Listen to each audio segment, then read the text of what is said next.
சிவபெருமான் முதல் முறையாக மூன்றாவது கண்ணை எப்போது திறந்தார் தெரியுமா? பல ஆயிரம் ஆண்டுகளுக்கு முன்பு சிவபெருமான் ஆழ்ந்த தியானத்தில் கைலாயத்தில் மூழ்கியிருந்தார். அவருடைய தியானம் காரணமாக ஆண்டுகள் கடந்தும் அவர் அசையவில்லை.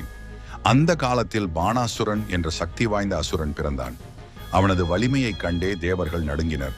அப்போது மகாவிஷ்ணு பாணாசுரனிடம் சென்று, உன் சக்தியை கண்டு எல்லோரும் பயப்படுகிறார்கள்.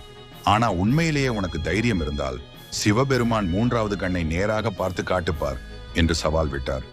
கோபம் கொந்தளித்து பாணாசுரன், சிவன் என்ன செய்ய போறான் என்று சொல்லி கைலாசம் நோக்கி புறப்பட்டான்.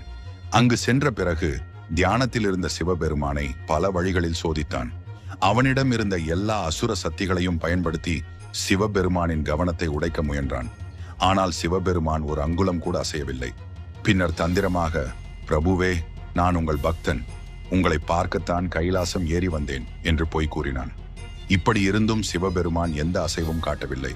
இதில் இன்னும் கொந்தளித்த பாணாசுரன் ஒரு பேராபத்தான தவறு செய்தான். தியானத்தில் இருந்த சிவபெருமானின் முகத்துக்கு நேராக காலால் அடி கொடுத்து, கண்களை திற, கண்களை திற என்று சிரித்தபடி கிண்டல் அடித்தான். அந்த நொடியில் வானமே கருமையாகி புயல் மீறி வீசியது. மின்னலும் ஒலித்து சிவபெருமானின் உடல் முழுவதும் அக்னி ஜுவாலைகள் பரவின. 2 கண்களையும் திறக்காமல் சிவபெருமான் தனது மூன்றாவது கண்ணை திறந்தார். அந்த கண்ணிலிருந்து பாய்ந்த தீ ஜுவாலைகள் பாணாசுரனை நேராக தாக்கி அவனை எரித்து சாம்பலாக்கின. அவ்வாறு அகங்காரத்தில் இருந்த பாணாசுரன் கன நொடியில் அழித்தார்.